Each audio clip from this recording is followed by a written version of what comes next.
Get ready for Prophets and Ballers, where politics are a passion, sports are a living, and God is a given. Hey! Come on now, fellas! We've got to answer the bell. Now let's go!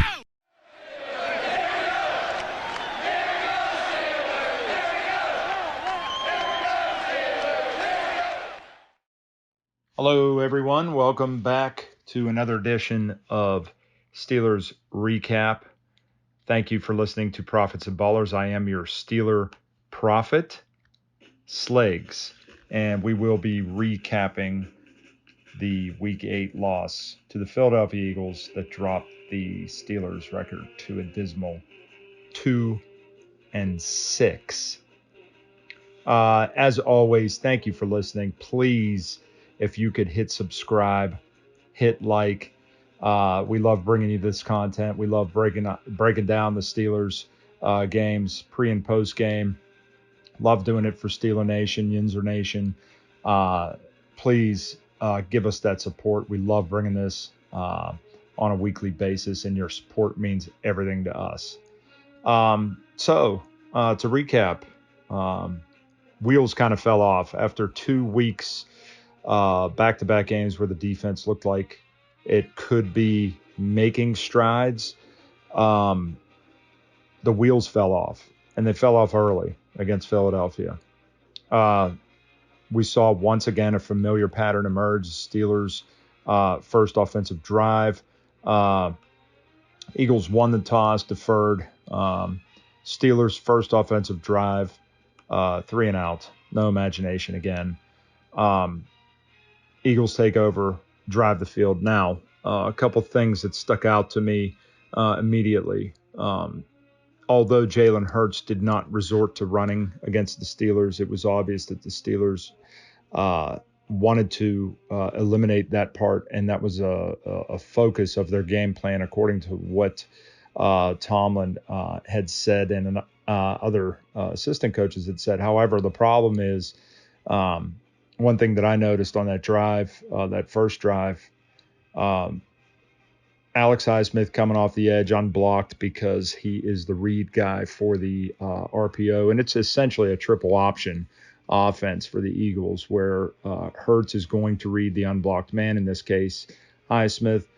He's either going to give on the dive if Highsmith plays QB, or if Highsmith goes for the dive, Hurts will pull it and either has the option to run, or he could throw it out into the flat, or actually into the bubble pattern where the number 2 receiver, they had 2 receivers split out to the field, and the inside, the number 2 receiver was running a bubble. Hurts had the option to throw to him or run it. Well, the thing that I noticed was Highsmith going to the dive on that. And really doesn't make a lot of sense because you have your interior linemen, your DNs, and your inside linebackers all involved in playing dive on that play. So if Highsmith's coming off the edge unblocked, his responsibility should be to play QB, which Hurts, if he gives the ball, defense does the job in the middle, hopefully against the dive. Little to no gain. Highsmith plays Hurts. Hurts either gets tackled for a loss or throws it out into the bubble where hopefully the DBs make a play. So right off the bat, it looked like assignments were blown right away. Again, that's not what lost the game. Hurts only ran twice. They really didn't run RPO. And the reason they didn't run the RPO was the fact that they had such success through the air. Hurts threw career-high 4 touchdowns, torched the Steelers deep. A.J. Brown, 3 touchdown receptions. All in the first half. On the first one, the deep ball, Minkah Fitzpatrick is actually over the top in coverage. And listen, I think very highly of Minkah. I think he's a phenomenal free safety, but Minkah, man, you got to high point the ball. He's playing it almost like he's trying to catch a punt that's coming down. And naturally, A.J. Brown just reaches up and grabs it for a touchdown. That should have been, at very worst, a pass broken up. It should have been a PBU for Minkah. Really should have been an interception. Winds up a touchdown. So immediately, Steelers are behind. Now, they answer. The offense actually goes on a 13-play drive, and they score a touchdown. Now, the touchdown is a result of the Philadelphia Eagles on fourth down being called for delay of game when they were trying to get the Steelers field goal unit to jump off sides. So Tomlin decides to run the offense back out. And actually, tip of the cap, Canada gets creative. They hand off to the jet to Claypool, the now since departed Chase Claypool, rolling to his left and tosses it in the end zone to Derek Watt for a touchdown. Pretty creative. But here's the thing. While that was nice and it was creative, we're talking about having to resort to trickery from the 1-yard line to score a touchdown. Not one time did we see any runs from Najee Harris in the goal-to-go situation. Which brings me to my next point. Again, the offense, which lacks creativity. It's now apparent that they are putting too much on Kenny Pickett's plate. When you're relying on a rookie quarterback to throw the ball in excess of 35, 40 times a game, it's not a recipe for success. And again, this boils down to Matt Canada's inability to come up with an offensive game plan, his inability to formulate a plan that's going to get the most out of his QB, that's going to protect his rookie QB. And no less than Bill Cowher, who is an authority on the subject, chimed in after the game on CBS and made it known that he's worried they're going to destroy the kid's confidence because they're not supporting him. When Cowher had been in 2004 as a rookie, Cowher was adamant about running the ball. Now, they went into that 2004 season with Tommy Maddox as a quarterback, but make no mistake, the offensive philosophy, Cowher had come in after that 2003 season where they went 6-10. They kind of fell in love with the pass. Malarkey leaves as the OC, and Cowher was adamant. He told Wisenhunt, we're going to run the ball. They signed Deuce Staley in free agency. They had Bettis, an aging Bettis, who turned out to be phenomenal that year when Staley went down. But the focus was on the running game and playing good defense. Now, you can argue that, the Steelers then had more talent than they do now. I'm not going to debate that because it's true. I mean, the record speaks for itself, but you can't tell me that they can't devise a game plan to protect their rookie quarterback. And by devising a game plan, I'm talking about trying to run the ball. Tennessee, now Derrick Henry is otherworldly. They started Malik Willis on Sunday. Derrick Henry carried the ball over 30 times for 200-plus yards. Malik Willis threw the ball 10 times, and they won 17-10. That's protecting your rookie first-rounder. Well, in this case, Willis wasn't a first-rounder, but your rookie quarterback. You get the point. The Steelers are not doing that with Matt Canada. Again, there is no identity on the offense. There's no game plan as far as what are we trying to do on offense. This is a situation where the man lacks creativity. He lacks the ability to devise a professional game plan for an NFL offense. And as a result, Cowher might be right. This may tear down Kenny Pickett. And you'd hate to see that happen. Unfortunately, it's not like they can turn back to Trubisky because Tomlin made the call to go to Pickett, and there's no turning back now. You can't go back now. You have to stick with Kenny Pickett. But unless somebody can speak up, and that somebody is Mike Tomlin, and get in the offensive coordinator's head that you must get a plan going. And I don't care if it's splitting the carries between Jaylen Warren and Najee Harris. I don't care what it is. You have to make a firm commitment to getting more out of Kenny Pickett by reducing his throws. Less is more in this case. Everybody saw how the 2004 season ended up with the Steelers with Ben with that formula, throwing 20 times a game.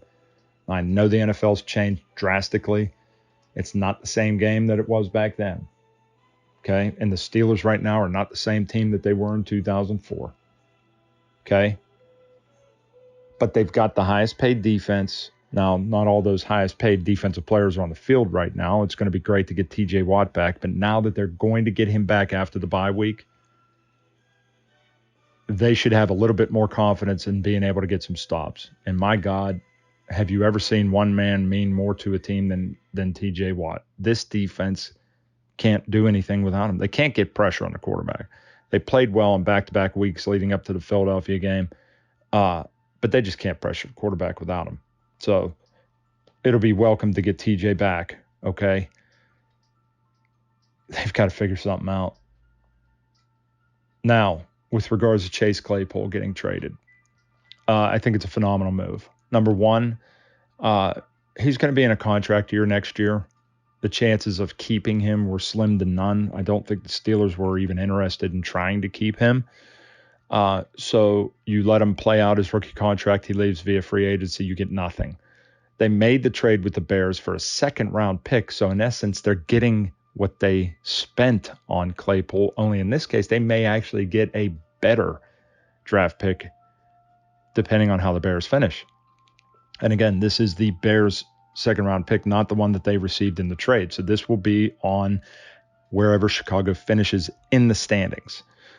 There's reports coming out that I read that the Packers were also interested in getting Claypool and also offering the Steelers a second-round pick. And the Steelers decided to go with Chicago, thinking that although both teams are 3-5, that Chicago would wind up finishing with a worse record this year and consequently a better slotted second-round pick for them as a result. It's a great move. One that Steeler Nation, I'm sure you're okay with. Yinzers out there are probably okay with. Claypool regressed after his rookie year, just did not show the kind of development and growth that you would expect out of a second-round pick, especially one with that kind of physical attributes that he has. Which finally, hopefully, will bring us to this. George Pickens. Again, the guy was not a part of the game plan on Sunday. And I use that term loosely because I'm not even sure that there was a game plan, judging by how poorly